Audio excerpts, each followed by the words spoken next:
Grandioso Deus. Obrigada, Pai, por mais essa quarta estratégia, onde um homem se coloca na brecha. Um homem diz: Eis-me aqui, Senhor, para ensinar, para nos trazer para mais perto de Ti. Use a vida deste homem, Pai. Use a vida desse servo. Fortaleça a vida dele, Pai. Traga muita paz ao coração dele. E obrigada, Senhor, mais uma vez, por termos pessoas interessadas, ligadas na Sua obra, Pai. Em nome de Jesus. Amém. Amém. Glória a Deus. Louvado seja o nome do Senhor. Estender uma hora, vem para cá, meu pastorzão mais lindo do mundo, que o cabelo está crescendo, porque Deus é bom. Vem para cá, meu pastor. Deixa eu ver se o telefone. Ai, cabelo crescendo? Tá mesmo, hein? Vê se não tá, gente. Bom dia a todos, graça e paz, amém? Louvado seja o nome do Senhor por mais essa manhã. Hoje eu vim trazer uma reflexão aqui, muito rápida, mas que me chamou a atenção. Eu estava pedindo uma palavra ao Senhor e ontem, vindo embora, né? O YouTube, às vezes, ele lança algumas palavras, algumas mensagens, às vezes sem você clicar. E me chamou muita atenção porque começou a aparecer vários vídeos, e olha que eu não tinha nem comentado sobre isso, mas aí depois eu fiquei pensando, sim, será, Senhor, que isso é algo é, para mim ser um condutor dessa palavra lá para a sala do transbordo? E aí eu comecei a assistir mais os vídeos, as mensagens, e as mensagens estavam falando sobre Jotão, o seu irmão Abimeleque, filhos de Gideão. Juízes, lá no capítulo 9 vai lançar a primeira parábola da Bíblia, né? E parábola você já viu, né? Parábola ela vem para trazer alguns ensinamentos, às vezes de forma indireta, porque tem coisas, às vezes, que você, para falar diretamente, você pode arrumar um problema muito mais sério. Você lembra quando Davi recebe o profeta Natan? Natan já não veio chegando, metendo o pé na porta e falando aí, isso. Natan usou de uma parábola para exortar Davi. O Senhor Jesus, várias e várias vezes, ele também lançou parábolas para exortar o povo. Teve vezes até que o Senhor também disse assim, ó, é, tem coisas, tem parábolas, né, que vão ser ditas que os olhos não vão ver, os ouvidos não vão compreender, mas de alguma forma é algo que é para ser lançado. E aqui, Juízes, no capítulo 9 vai se falar de Jotão lançando essa parábola para o povo, sobre esse irmão dele, Abimeleque. Só para a gente se situar aqui, Abimeleque é um dos filhos de Gideão. Ele tem no interior dele o desejo de governar. Até o próprio nome dele é interessante, né? Meu pai é rei. Então, todas as vezes que iriam falar com Abimeleque, o significado é meu pai é rei, meu pai é rei. E esse homem, o problema dele é que é alguém com um caráter, né, com uma personalidade muito maligna. Ele tem, sendo filho de Gideão, Gideão não era fácil. Se naquela época tivesse Bolsa Família, Gideão estava rico porque ele tinha 70 filhos. 70 filhos. E esse homem, Abimeleque, ele tem a ideia de governar e mata os seus irmãos. Só sobrou Jotão, que se escondeu, teve esse, vamos dizer assim, esse escape, e Jotão sobrevive. Abimeleque mata todos esses irmãos e ele quer prevalecer. E aí, quando essa notícia chega aos ouvidos de Jotão, Juízes, no capítulo 9, ele vai falar sobre essa parábola e vai começar assim, ó, Juízes capítulo 9 a partir do verso 7. Levaram essa notícia a Jotão, então ele subiu ao cume do monte Gerizim e exclamou ao povo com grande voz: Ouve-me atentos, ó ilustres cidadãos de Siquém, a fim de que Deus igualmente os ouça. Certa vez as árvores se puseram a caminho para ungir um rei sobre elas. Disseram à oliveira: Reina, pois, sobre nós.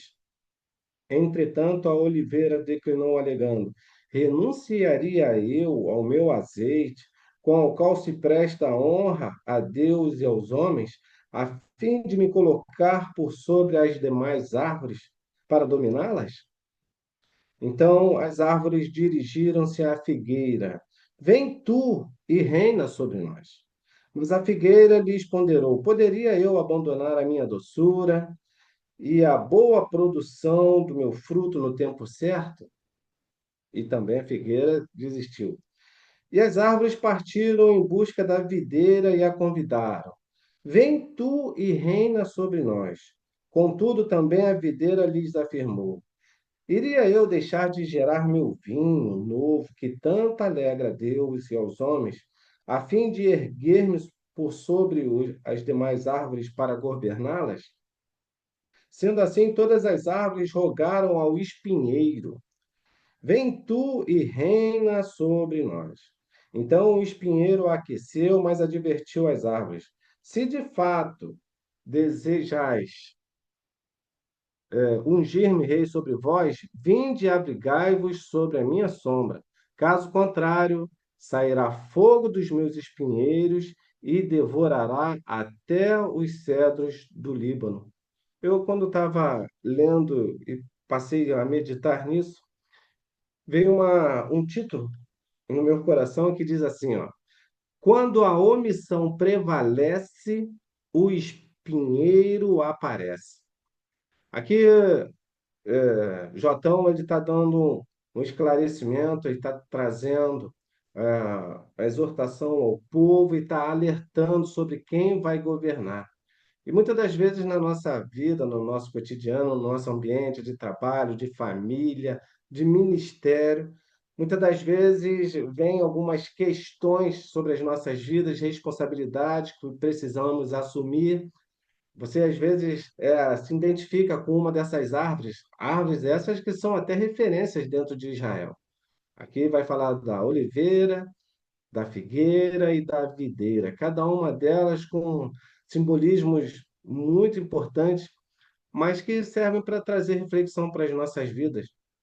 E todas as vezes onde tiver demandas, e você aí que é apto, você que é apta para fazer alguma coisa, quando você se omite, eu quero te dizer que, infelizmente, se você se omitir, vai aparecer o espinheiro. E o espinheiro é aquele que vem governar, aquele que vem assumir com mão de ferro. Espinheiro é tão complicado, porque até para você chegar perto dele é difícil, porque a finalidade do espinheiro não é abraçar, é espetar, é machucar, é oprimir. E eu fiquei imaginando e pensando como é difícil quando a gente fica dentro daquela chamada zona de conforto, quando existe algumas demandas e você sabendo das suas virtudes, daquilo que o Senhor te deu, você vai deixando de lado, porque você se acomodou dentro de uma zona que é onde ninguém pode chegar a você, porque situações e mais situações aconteceram. Eu me lembro que um tempo atrás eu tinha trazido uma palavra que era lá na nossa igreja era prisão ou abrigo. Qual tem sido a sua cela? Prisão, quando alguém vai para a prisão, é a intenção dela, principalmente se foi colocada ali de forma indevida, você quer até sair dali. E às vezes até por culpa também, você também, de alguma forma, você não quer cumprir a pena, você quer sair, prisão. Agora, quando a cela ela é lugar de abrigo, queridos, ainda que venham tentar tirar você de lá, aí é você que não quer sair. Abre-se a cela e você não quer sair porque já se acostumou àquele espaço confortável. Mas você fala assim, puxa, Rogério, mas cela não é nada confortável. Normalmente, realmente não é confortável. O problema é o costume da forma como você já passou a se adaptar, porque o ser humano ele é muito adaptável. seja nas condições adversas, seja também nas condições favoráveis. Por isso que a nossa vida, eu sinceramente fico pensando, a nossa vida ela ter essas oscilações. Volta e meia você vai estar em abundância, com a abastança, e volta e meia você também pode estar bem lá embaixo na sua escassez, porque ela precisa ter esses dois lados da vida, porque senão você vai se acostumar ou só na escassez, ou quem sabe vai querer somente buscar aonde tem bastante abundância de recursos. E isso é um problema para cada um, porque a gente acaba se acostumando a isso. Mas voltando aqui para esse cenário, Martin Luther King, ele lançou uma palavra, uma frase que ficou bem conhecida, é: o que me assusta não é o grito dos maus, mas sim o silêncio dos bons. Demandas acontecem em todos os lugares.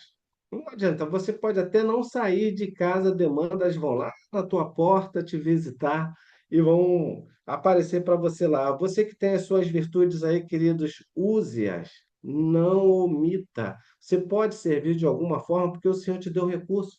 Ainda que seja somente por palavras, recursos estão disponíveis para você. Agora, todas as vezes quando você se omitir, eu não sei como, mas o espinheiro ele vai aparecer. Pode ter certeza disso. Bom, quando ele vai falando aqui dessas plantas de referência, a oliveira, você sabe que a oliveira ela produz azeitona, e a azeitona, depois de trabalhado e processado, ela vai gerar o azeite. O azeite é algo tão nobre dentro da palavra de Deus, né? Ela representa o instrumento, né? A referência de quando um rei ou um profeta ele vai ser ungido, o azeite ali é colocado. Mas eu também fiquei pensando que o azeite é um símbolo de prosperidade. Você lembra quando Elias vai lá em Sarepta e quando ele chega lá tem alguém passando uma dificuldade muito grande? E aí Elias ele dá uma palavra para aquela viúva. Na cabeça dela eram os últimos momentos de vida dela, mas a partir de uma obediência de um profeta, lá naquela casa o azeite se multiplicou, a farinha se multiplicou. E o que mais chamou a atenção é que aquela mulher ela foi alcançada pelo poder da palavra. O que eu quero dizer aqui? Quantos e quantos de nós têm essa essência da oliveira? Queridos, às vezes você não vai nem o fazer, mas se você se permitir ser canal do Senhor para a vida de alguém, uma palavra que você vai dar, direcionada pelo Senhor, vai mudar a história da vida de alguém. Vai dar a ela sabedoria, a estratégia para que aquele ambiente de escassez dela possa mudar. Você vai ser usado para dar uma palavra de sabedoria, algo que vai mudar, às vezes, um comportamento, um hábito que ela faz. E eu não sei como, querido, mas o milagre vai acontecer porque você vai se colocar nessa missão. Então, seja essa oliveira, entendendo que aquilo que você vai falar também vai gerar não somente esperança, mas também uma fonte de renda. Porque pessoas e mais pessoas têm as suas dificuldades, mas tem tanto, às vezes, talento dentro de nós, e às vezes uma palavra, uma ideia, um norte, aquilo ali já vai fazer diferença muito grande na vida de alguém. A figueira aqui ele já vai falando, né? Poxa, poderia eu deixar a minha doçura? E quando a gente vai falar sobre essa figueira, que produz a doçura, que tem os seus frutos, mas a figueira também ela é algo interessante. Ela também pode ajudar a reduzir uma enfermidade, a sarar uma dor, principalmente aquela dor que já está assim há muito tempo. Você lembra que Isaías, ele vai até um encontro de um rei, e esse rei tem uma úlcera muito grave, né? E aí ele usa a pasta do figo, passa sobre aquela enfermidade e aquela enfermidade ela é sarada. Volto a falar, você é o canal do Senhor para deixar uma palavra, para socorrer alguém que está passando por uma dificuldade, alguém que de alguma forma foi ferido, magoado. Eu não sei o que que o Senhor vai fazer através da sua vida. Mas entenda o seguinte, hoje até a tecnologia ela nos dá essa possibilidade de nós sermos como a figueira, dar uma palavra para quem está ferido, para quem está sangrando, para quem está passando por um momento de muita dor. E você ser o canal do fluir do Senhor para alcançar essa vida, essa família, essa pessoa que talvez você não consiga nem ter o acesso presencial, mas hoje a internet ela te dá essa possibilidade. Então, seja você essa figueira, entendendo que aquilo que você vai levar há de trazer cura para a vida dessa pessoa. Só não faça o seguinte, só não se omita. O Senhor ele usa cada um de nós em momentos onde a gente menos espera, seja dentro de uma condução, na fila de mercado. Eu não vou nem falar fila de banco, porque hoje os bancos digitais eles te dão essa colher de chá, né? Mas um tempo atrás, quem aqui já foi vítima de fila de banco? De ficar lá pensando que ia sair rapidinho e você parecia que ficou internado dentro lá do banco, era só para você fazer um depósito, sacar e de repente você ficou lá vendo a hora passar e não saiu de nada. Mas são momentos que muitas das vezes o Senhor gera para você ter um contato com alguém, para que você seja um canal para que as virtudes depositadas sobre a sua vida possam alcançar alguém. Bom, e aqui também ele vai falar sobre a videira, né? A videira, que produz uva. E uva prensada, ela vai gerar o vinho, vinho que representa a alegria. Eu louvo ao Senhor pela vida da minha amada. Essa mulher, ela realmente ela veio da uva. Eu acho que era o nome dela era para ser Uvônica. Uvônica, acho que ia ficar bom, porque essa mulher ela tem essa essência da alegria. Às vezes a gente está passando por alguns momentos de aperto, e quantas vezes, louvado seja o nome do nosso Deus, uma palavra faz toda a diferença. Um, há um tempo atrás, nós estávamos com uma dificuldade muito grande. E eu me lembro que eu tinha ido em casa e falei para ela assim, nossa, amor, tá difícil demais hoje. Puxa, as portas se fecham, situações acontecem. Na nossa vida não vai ser diferente. Existem os momentos do dia mal. E isso também é didático, precisa acontecer. Porque se isso não acontecer, querido, não desperta em você aquilo que deveria de ser despertado, sentimentos, atitudes. E eu me lembro que quando eu cheguei lá em casa, era uma tarde, eu fui e falei para ela assim, puxa, hoje está difícil. E eu sabia que tinha tantos compromissos para serem pagos e não estava conseguindo. Aí ela foi e falou assim, calma, calma, calma, calma. Tudo vai passar. E eu me lembro que ela tinha cantado um pedacinho de um louvor. É estranho, porque você fica imaginando, mas é só uma palavra, né? Só um pedacinho de um louvor. Queridos, eu voltei para a oficina, a atmosfera mudou. O Senhor começou a operar. Naquela semana a gente conseguiu quitar o que precisava ser quitado. E tudo isso porque você tem, às vezes, a essência da videira. Então, se você tem uma dessas virtudes, não fique com ela guardada, queridos. Usa, porque alguém vai ser alcançado por virtudes que o Senhor te deu.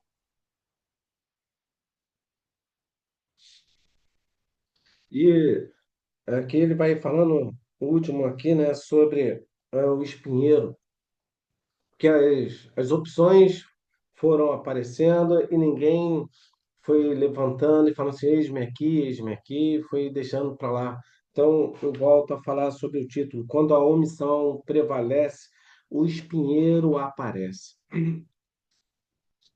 O espinheiro faz até uma proposta super interessante. Ele vai dizer assim: bom, se for eu mesmo que vou assumir, então vocês vão ter que ficar debaixo da minha sombra. Espinheiro da sombra, gente. Espinheiro é para enganar o bobo na casca do ovo. Se você pensar que ele vai te proteger, está muito enganado. E agora ele também lança uma proposta que é bem característica mesmo do espinheiro. Ele vai dizer assim, ó, bom, se não ficarem sob o meu domínio, vai sair fogo do espinho. E detalhe, ele fala algo interessante, que vai alcançar até o cedro do Líbano. E eu fui dar uma olhada sobre esse ambiente, né, sobre o cedro do Líbano, e aí eu dizia assim que representa aqueles que já têm muito tempo de experiência. Então, cuidado, queridos. Mesmo que você já seja uma pessoa com idade avançada, ou quem sabe com uma capacitação, seja em mestrado, doutorado, seja em que formação você tiver, cuidado, porque o espinheiro ele se aproveita do poder dele até para prejudicar você. Então, se você tem essas virtudes, não se omita, porque senão o ambiente vai ficar ruim, querido. Você vê que espinheiro é complicado, né? Lá em Gênesis, no capítulo 3, verso 18, depois que o homem ele peca, o Senhor fala que sobre a terra e apareceu os espinhos. Meu Deus do céu. Puxa vida, por que que Adão não estava olhando o que Eva estava fazendo? E por causa disso, agora não tem mais jeito, apareceu os espinhos. E eles vão estar à nossa volta. Os espinhos, talvez vai ser aquele teu vizinho, talvez vai ser até um amigo que chegou recente, ou até quem sabe, aquele já mais antigo, mas que tem essas virtudes negativas de poder, às vezes, influenciar em alguma coisa. Bom, o mais importante de tudo é o seguinte: você tem virtude.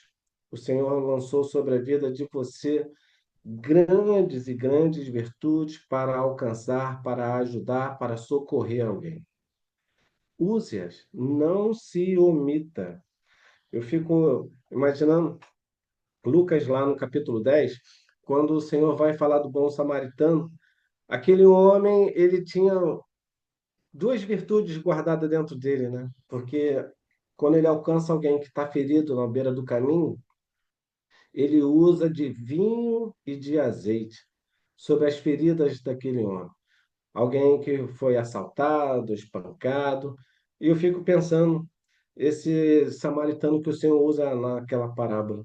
Alguém que tinha um trajeto a se fazer, aparece uma necessidade, ele usa ali dos seus recursos que carregava com ele, mas ele ainda faz uma outra coisa, né? Ele muda a rota porque agora ele precisa ajudar alguém, atrasou a viagem dele, gerou uma despesa que ele não esperava, mas mesmo assim para alcançar a vida de alguém.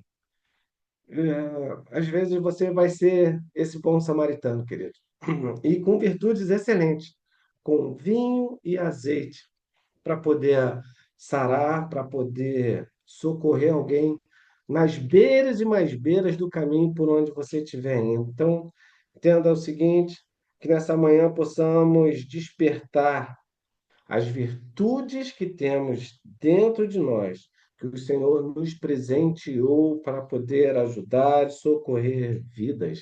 Seja você bênção por onde você for, seja você aquela pessoa que às vezes você até faz alguns questionamentos, Senhor, qual é a minha necessidade de estar aqui nesse mundo? Porque crises existenciais, às vezes, elas vêm do nada, às vezes você não vê o novo acontecer na sua vida, mas quem sabe é a partir de uma oração. Quem sabe é a partir de você levantar a mão e falar assim: Senhor, eis-me aqui. E o Senhor vai colocar aquelas situações, mais situações, para que você possa ser bênção na vida das pessoas, para que você possa ter testemunhos, para que isso possa estimular em você essa vontade de servir. Talvez você fale assim, poxa, Rogério, mas eu já estou numa zona tão bem confortável, então você vai se adequar igual aquelas árvores que se omitiram. E se você se omitir, testemunhos não vão nascer, queridos. Então, seja você bênção. Fale para o Senhor, assim, Senhor, eu quero ser bênção na vida de alguém. Várias e várias vezes, quando eu estou saindo aqui de casa, eu já vou orando pelo carro, né? E uma das minhas orações, uma das parte das minhas orações é falar assim: Senhor, me permita ser bênção na vida de alguém nesse dia. E ontem eu tive essa oportunidade de ser bênção na vida de alguém. Tinha ido uma mulher lá na oficina para levar um carro e conversa vai, conversa vem, ela falando que o problema do carro aconteceu enquanto ela estava com a filhinha dela internada. E aí eu falei assim, bom, mas o carro recebeu tranco, precisou subir alguma ladeira de ré, porque o carro agora não tem mais ré. Aí ela falou, não, não sei, porque eu estava com minha filha internada há 2 meses e tal, e quando saiu, fui andar com o carro, agora não acontece mais isso, mas foi um processo progressivo que aconteceu no carro, está muito bem. Eu fui e falei assim, mas de qualquer forma, agora sua filha já está bem, está em casa, aí ela foi e falou assim, não, minha filha faleceu. Ah, gente, como é difícil você tentar dar uma palavra para uma mãe que está com um luto recente e de um bebezinho, né, que lutou tanto, nasceu com uma anomalia cardíaca. E detalhe, essa mãe é enfermeira, então, ou seja, até aquilo que estava acontecendo dentro do hospital, ela já tinha conhecimento dos procedimentos. Mas quando ela falou aquilo para mim, eu já fiquei logo imaginando assim, poxa, dentro dela gerou dúvidas terríveis. Será que o procedimento está correto? Será que está tendo omissão dos médicos em alguma coisa? Aí ela foi e falou assim, olha, eu preciso que vocês me falem o real cenário, porque eu entendo da área, eu sei o que fazer. E eu fiquei falando para ela assim, quando ela tinha dito isso, eu falei, será que você pensou em manipular a medicação por saber qual era o problema? E ela ficou quieta, olhando. E eu também ainda fiz uma outra pergunta: será que você achou que foi falha médica? Porque, queridos, às vezes cenários acontecem diante de nós e fica difícil quando você vai tentar entender aquilo que a palavra de Deus diz, que a vontade do Senhor é boa, perfeita e agradável. E agora, quando não é agradável diante daquilo que eu espero? Então, na nossa vida, vamos ter muitos conflitos, mas seja você alguém que vai poder dar uma palavra. Eu sei o seguinte: ontem nós conversamos, eu falei para ela sobre a sala do transbordo, falei, olha lá, a sala do transbordo tem mulheres incríveis, mulheres com histórias de superação, e o testemunho delas vão alcançar a sua vida, e o seu testemunho de superação vai contribuir demais para tantas e tantas outras mães que estão dentro daquela sala, que vão chegar. Então, seja você alguém que vai contribuir. E aí ela falou assim, poxa, então passa o meu contato para sua esposa, e eu quero conhecer. Bom, eu entendo o seguinte: a palavra foi lançada, aquela vida vai fazer diferença na vida de outras vidas, vão se apoiar em muitos testemunhos de vocês, porque a palavra de Deus vai dizendo que nós somos um corpo. Olha, queridos, e quando um corpo se une com um propósito, a cura, a libertação, a transformação, a mudança de mentes e de corações, porque onde o Senhor está, milagres acontecem. Então, muito em breve, vocês vão estar recebendo, se não estou enganado, acho que é Cristiane o nome dela. Depois eu vejo melhor com a minha esposa, mas em breve vai ser mais alguém aqui para estar contribuindo com a sala do transbordo, e bênçãos e mais bênçãos vão emanar desse ambiente. Porque enquanto a gente estava conversando, eu estava falando para ela, você lembra quando o Senhor Jesus Cristo vai visitar aquela mulher samaritana e ela tem uma dúvida: da onde tem a adoração? Será que é aqui no Monte Gerizim? Ou quem sabe é lá em Jerusalém? O Senhor vai e fala para você: não é aqui nem lá, mas sim aonde tiver adoradores que o adoram em espírito e em verdade. Então, que sobre a sala do transbordo, esse emanar do Senhor possa acontecer a cada manhã, em nome de Jesus. Amém, sala? Deus abençoe vocês. Eu já vou orar para a gente estar indo embora, porque hoje é dia de muita correria lá naquele ambiente de trabalho, naquele laboratório. Então, sejam cada um de vocês abençoados no nome de Jesus. Você quer sentar aqui, minha amada, para compartilhar da oração? Deus Todo-Poderoso, muito obrigado, Senhor, por essa manhã. Muito obrigado, Senhor, porque o Senhor nos permite, Pai, sermos canal do teu fluir, Senhor, para vidas. Senhor, que a sala do transbordo, Pai, possa estar dia após dia, Senhor, alcançando mentes e corações, transformando, Senhor, ambientes familiares, Senhor, antes destruídos, Senhor, em ambiente, Senhor, de bênçãos e de testemunhos. Pai, muito obrigado, Deus, pela vida de cada um dos teus servos e servas, Pai, que fazem parte dessa sala. Que essa mensagem, Senhor, possa alcançar alguém em algum momento, Senhor, segundo a tua vontade. Muito obrigado, Deus, por esse dia. Pai, seja, Deus, aquele que vai nos estar dando direção, Senhor, vai estar nos dando sensibilidade, Senhor, para ouvir e sermos canal do teu fluir. Toma, Senhor, esta sala e cada um deles que tem contribuído em tuas mãos. Abençoa, Senhor, em suas áreas. O Senhor é o Deus da provisão. Assim nós oramos e te pedimos perdão pelos nossos pecados, em nome de Jesus. Amém e amém. Paz a todos. Deus abençoe. Dona Laura mandando um beijo. Tchau, dona Laura. Deus abençoe. Amém, amém. É Caroline, amor, o nome dela. Caroline. Caroline, vamos estar orando, né? Intercedendo e crendo que já já ela está aqui com a gente. Obrigada, família. Amanhã estaremos juntos aqui na Quinta de Oração, viu? Deus abençoe vocês. Obrigada.